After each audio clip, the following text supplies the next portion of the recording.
much for joining us. And today I want to share a message of great hope because it is New Year's, and it doesn't matter when you're watching this, the message still applies. But today we're going to talk about a new year and a new you. Everybody's making New Year's resolutions because they want to change things in their life. They want things to be better. Something maybe is burdening them or weighing them down.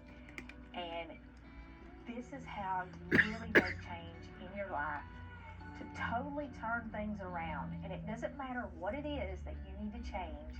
This is where you need to start. 1 Corinthians 5:17 says, "Therefore, if any man be in Christ, he is a new creature. Old things are passed away. Behold, all things become new." I'm very excited to share this with you. And if you've been a part of our family for a while, you know I don't usually use notes. But this is something that the Lord has been showing me for the past several months. And today is the day that I get to share it with you.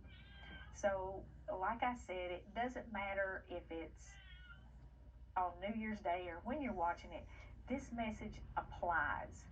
And I'm so excited about sharing it with you that I had to have notes or I would have gotten totally confused while I was doing this. And my notes are scattered, so I still may, so bear with me. I promise this is worth staying around for. And it does not matter if you have been sitting in church for 50 years, if you've never been to church. It doesn't matter if you're sitting in a multi-million-dollar home surrounded by all the luxuries life has to offer and people who love you, or if you are in the depths of despair and darkness and all alone. This message is for you because the God who created the universe, the God who created you, the God who loved you so much that he sent his son to die for you, so that if you believe in him, you can be saved and have everlasting life. That God can come to you right where you are today. So no matter where you are or when you're watching this message is for you. Some things that I think a lot of Christians don't realize are some verses that maybe you've heard and you've never really thought about. I want you to think about some of them. I want you to think about Jeremiah 29:11. God says, "For I know the plans I have for you." He declared them.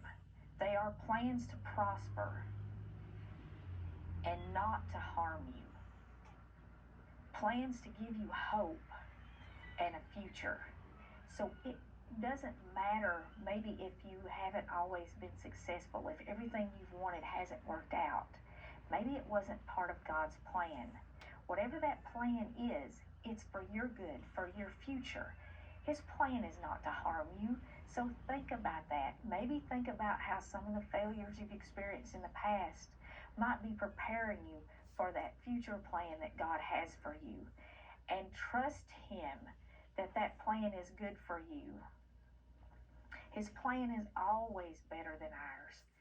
And it will exceed our greatest expectation if we just give our life to him and we follow where he leads us. He will take us to a far better place than we could have possibly ever imagined. He said he comes to give us not just life, but to give us life abundantly. And that's in John 10:10. Think about these verses and what they really mean. And I want to talk to you about how to change your life, how to live a life of joy that is based on real peace, hope, and love. You see, Jesus said that he was leaving with us 3 gifts: peace, hope, and love. And the greatest is love. And we have to focus our lives on that love in order to experience the joy, in order to know the peace that passes all understanding, in order to have that hope that is eternal. And when you have that, when you understand that, when you truly have that relationship, there's not much in this world that can make your life better. because, like I said, God's plans are greater than ours. And what He has for us is better than anything we can imagine. So once we understand that, once we give up our will to His will, then it changes our lives. And I know a lot of people go to church for years and years and years and years, and they never really trust God with their life. Let this year or this day, if you're not watching this on New Year's, be the day that you trust God. Give Him